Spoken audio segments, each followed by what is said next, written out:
¿Qué es la meditación? ¿Por qué es importante? ¿Cómo se medita correctamente? ¿Qué resultados se pueden lograr con la meditación? ¿Podría explicarnos la importancia de la meditación?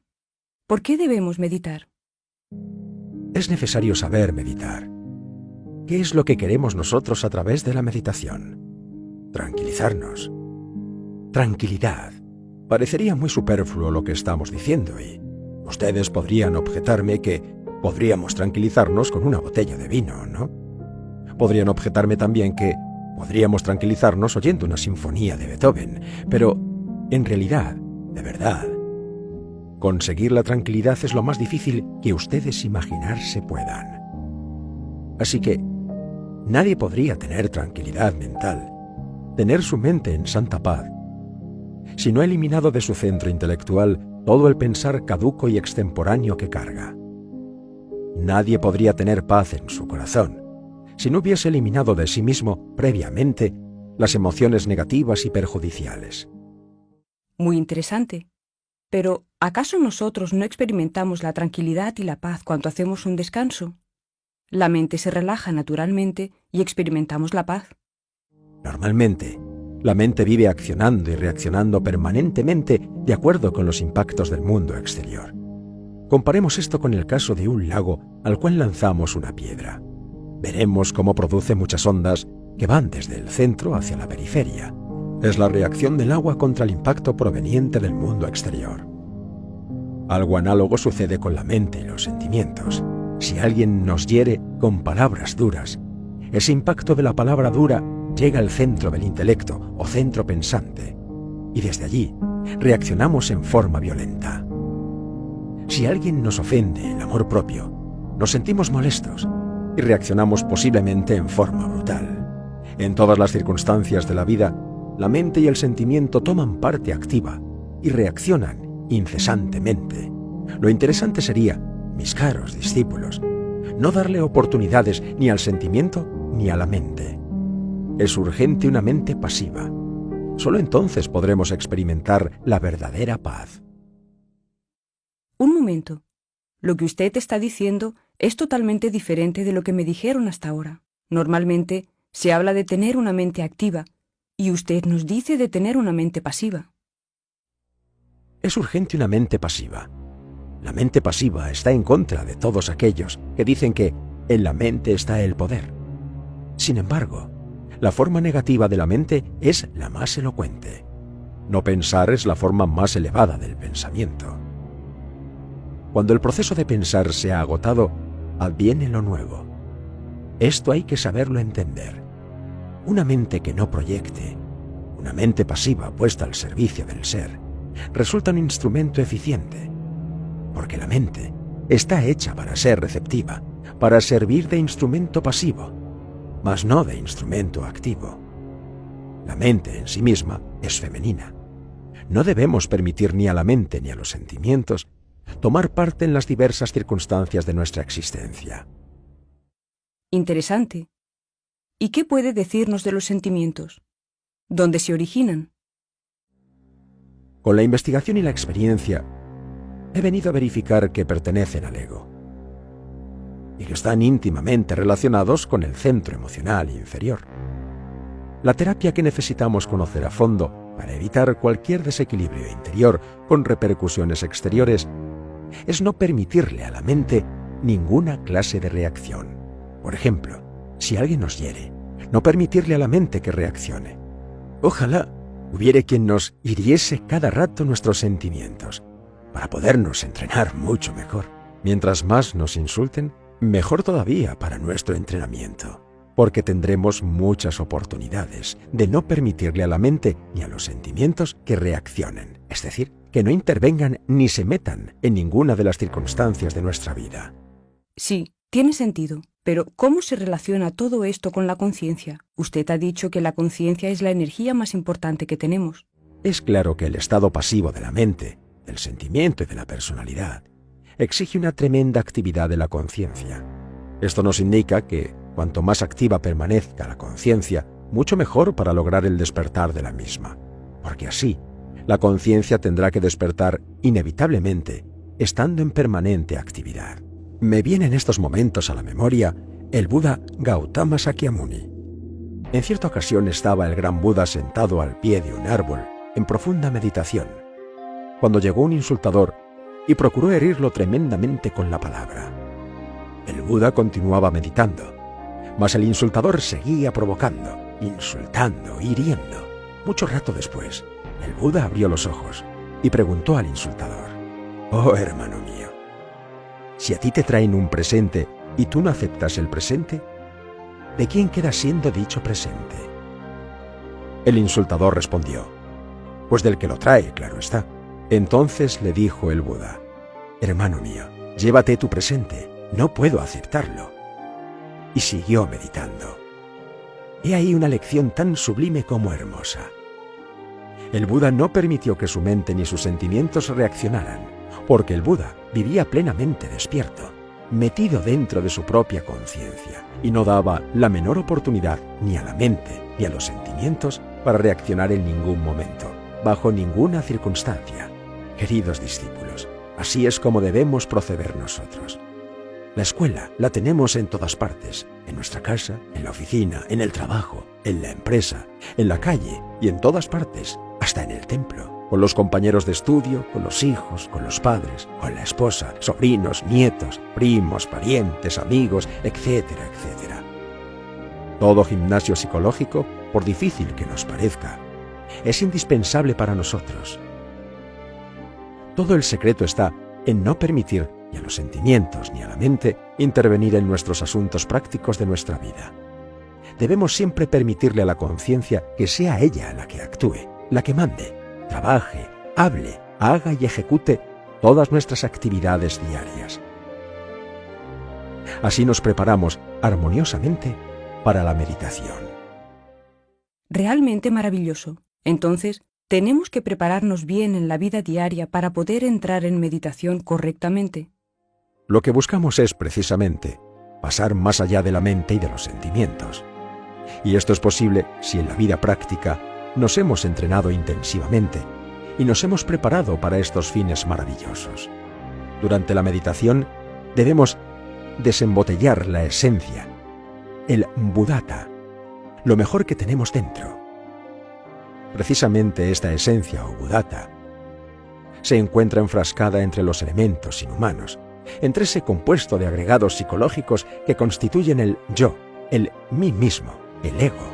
No sería posible experimentar lo real, la verdad, lo que ciertamente nos interesa a todos, si no lográramos sacar a la esencia de entre el ego. Así como estamos, no podemos experimentar lo real.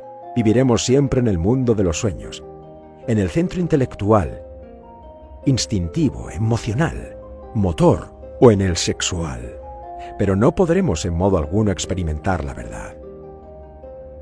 El gran Kabir Jesús dijo: «Conoced la verdad, y ella os hará libres». La verdad no es cuestión de teorías, no es cuestión de creer o de no creer. Tampoco es cosa de conceptos y opiniones. Por ejemplo, podríamos formarnos una idea con respecto al Sol, y esta podría llegar a ser hasta deslumbrante. Podría incluso aproximarse a lo que realmente es el Sol, mas seguiría sin ser el Sol. Así también podríamos formarnos múltiples ideas con respecto a la verdad y seguir sin poseer esa verdad. Cuando a Jesús el Cristo le preguntaron qué es la verdad, guardó silencio. Cuando al Buda Gautama Sakyamuni le hicieron la misma pregunta, dio la espalda y se retiró. Es que la verdad no puede ser definida con palabras. Cualquiera, por ejemplo, puede tener un gran éxtasis cuando el sol está para ocultarse entre los esplendores de oro sobre la cordillera y tratar de comunicar a otros esa experiencia mística.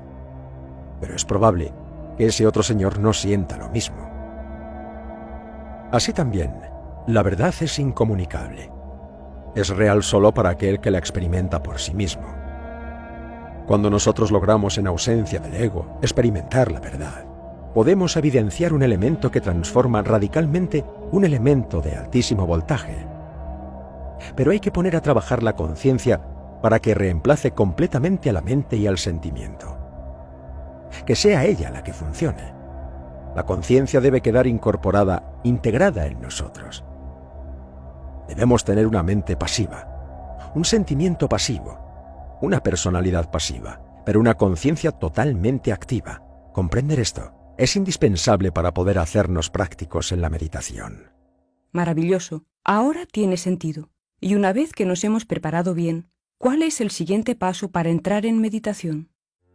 Si nosotros queremos aprehender lo real, si es que nosotros queremos experimentar la verdad, si queremos sentir en nuestra psiquis ese elemento que nos transforma radicalmente, necesitamos de la quietud y del silencio de la mente. No se trata de poner la mente en blanco. Lo que se requiere es llegar a la quietud y al silencio de la mente. Y eso es diferente. Cuando el proceso del pensar ha quedado agotado, la mente se queda quieta y en silencio. Y entonces adviene lo nuevo. No se trata de combatir los pensamientos que lleguen para que la mente quede quieta. No. Lo que se trata es de contemplar esos pensamientos, de comprenderlos, contemplar esos deseos inteligentemente. Contemplar y entender todos los recuerdos que lleguen a la mente. Cuando uno va comprendiendo todo eso que llega al entendimiento, entonces no puede decirse ni una palabra. Pongamos que llegue a la mente el recuerdo de una escena de ira en la casa. ¿Qué haremos? Tratar de comprenderla. Y después de comprenderla, ¿qué debemos hacer? Olvidarla. Si luego surge otro recuerdo, la conversación con el compadre o con la comadre, o con el vecino, ¿qué hacer? ¿Rechazar? Absurdo. Entonces, ¿qué? Meditar y comprender. Una vez comprendido, olvídelo, que surge el recuerdo de un partido de fútbol, ¿qué hacer? ¿Rechazarlo? No, repito, comprender la futilidad de aquello, la vanidad de ese recuerdo. Una vez comprendido a fondo, olvídelo. Así, de esta forma, todo ese desfile de pensamientos, de deseos, de sentimientos, de recuerdos, etc., tendrán un principio y tendrán un fin. Cuando esa cinta de recuerdos, deseos, pensamientos, emociones, etc., ha terminado, la mente queda quieta y en silencio. Entonces, adviene lo nuevo. ¿Y si no adviene? Sencillamente, no hemos llegado a la quietud absoluta en todos los niveles de la mente. Entonces no nos queda más remedio que descender hasta niveles más profundos, hasta alcanzar los 49 niveles. Si lo logramos, si conseguimos que cada uno de los 49 niveles obedezca, entonces quedará la mente quieta y en silencio.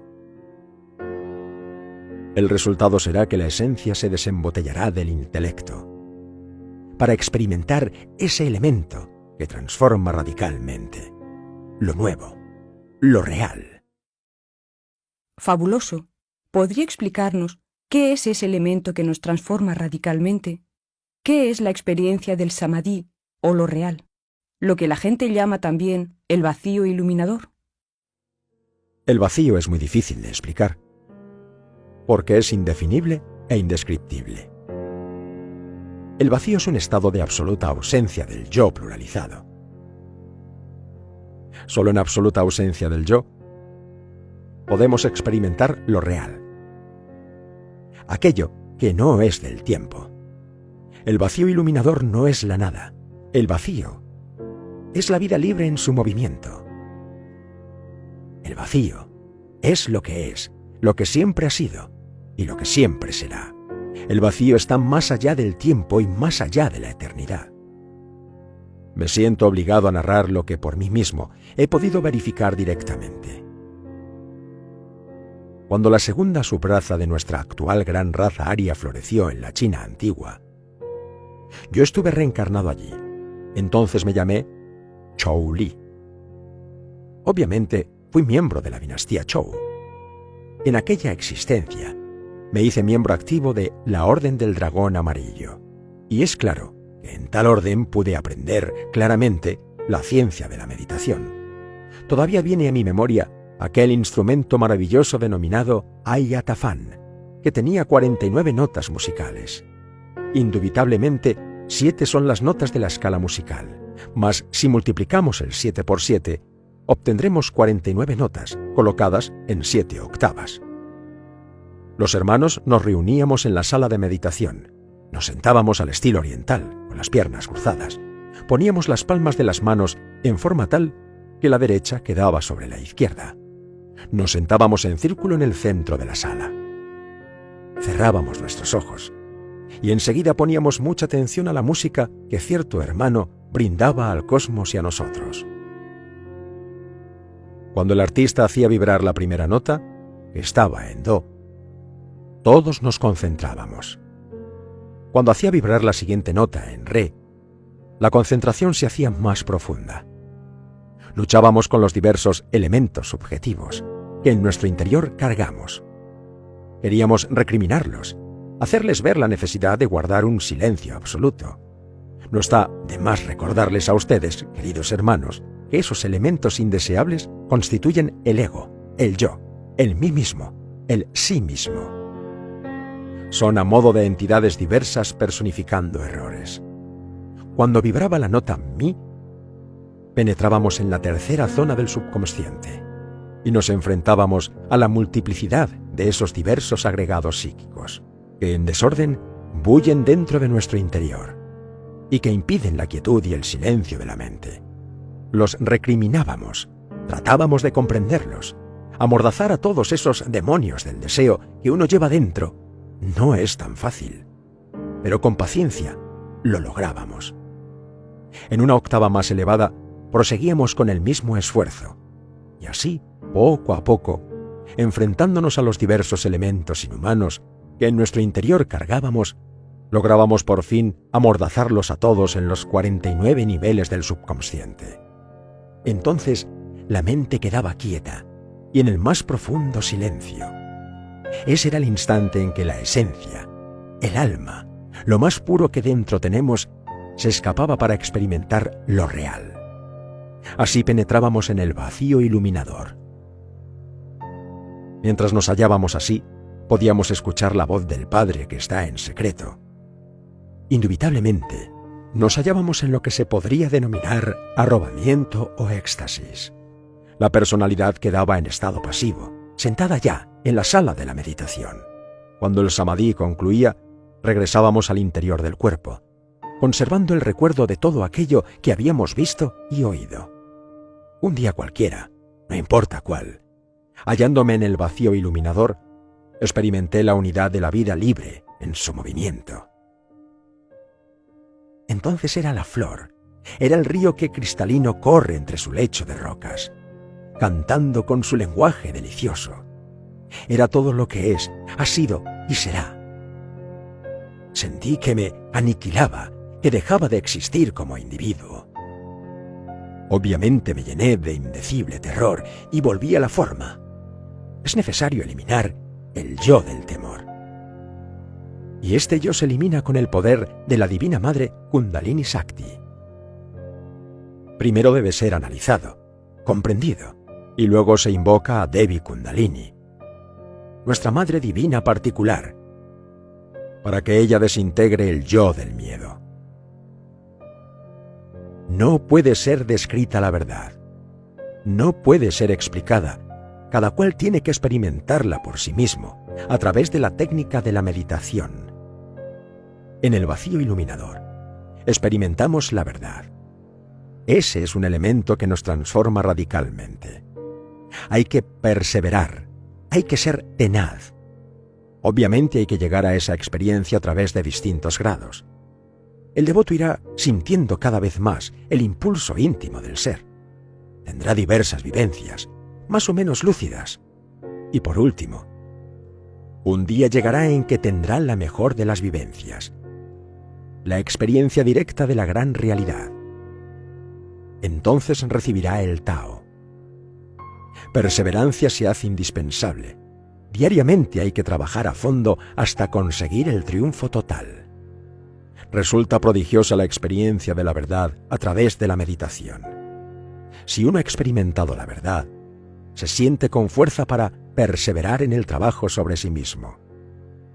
Cuando uno de verdad ha pasado por tal experiencia mística, es diferente. Nada lo puede detener en su anhelo por la liberación. Trabajará incansablemente sobre sí mismo para conseguir de verdad un cambio radical, total y definitivo. El pobre animal intelectual, equivocadamente llamado hombre, es débil por naturaleza y se encuentra colocado en una situación completamente desventajosa. El ego es demasiado fuerte y la personalidad terriblemente débil. Dejado así, solo, apenas si puede caminar. Necesita de algo que lo anime al trabajo. Necesita de un apoyo íntimo. Esto solamente es posible mediante la meditación. ¿Hay un momento adecuado para meditar? ¿O se puede meditar a cualquier hora? Diariamente hay que practicar. ¿A qué hora? En el instante en que nos sintamos con el ánimo de hacerlo, muy especialmente cuando nos sintamos con sueño. La meditación sin sueño destruye el cerebro. Se debe siempre utilizar el sueño en combinación con la técnica de la meditación, pero un sueño controlado, un sueño voluntario. Durante la meditación, mantened los párpados cerrados. Combinad el sueño con la meditación en proporciones armoniosas. Nunca olvidéis la ley de la balanza. Necesitáis realmente de un 50% de sueño y de un 50% de meditación. Si ponemos más sueño que meditación, caeremos en la inconsciencia. Si ponemos más meditación que sueño, arruinamos la mente y el cerebro. Empero si sabemos combinar armoniosamente sueño y meditación, lograremos eso que se llama samadhi, éxtasis. ¿Cuánto tiempo se debe meditar? No daría respuesta, porque si alguien entra en meditación y está pendiente del tiempo, no puede experimentar el vacío iluminador, porque este no es del tiempo. Esto sería algo similar a un ave que intentara volar, pero estuviera amarrada por una pata a una piedra o un palo. No podría volar, habría una traba. Para experimentar el vacío iluminador, tenemos que libertarnos de toda traba. La meditación, pues, debe ser honda, profunda, prolongada. El camino de la meditación profunda implica mucha paciencia. Los impacientes jamás lograrán triunfar. El yo de la impaciencia tiene que ser eliminado. Después de haber sido comprendido, que se entienda esto con claridad, los estudiantes gnósticos deben practicar intensamente durante toda su vida. Y si así proceden, vivirán una vida profunda y se autorrealizarán. Finalmente, ¿hay una posición específica para la meditación? En el mundo oriental se hace mucho énfasis en las posiciones de Padmasana, con las piernas cruzadas, pero no todos los orientales meditan con las piernas cruzadas. Para una meditación correcta podemos sentarnos en un cómodo sillón, con los brazos y las piernas bien relajados, el cuerpo en general bien relajado. Que ningún músculo quede en tensión. Habrá también quien quiera tomar la posición flamígera, de la estrella de 5 puntas, en el suelo o en la cama, acostados en decúbito dorsal, los dos brazos abiertos y piernas abiertas hacia los lados, con la cabeza hacia el norte. Otra posición que se puede adquirir es la de hombre muerto. Debes entonces parecer un cadáver, los pies tocando con los talones y las puntas de los mismos separadas en forma de abanico. A lo largo del cuerpo se extienden los brazos del cadáver.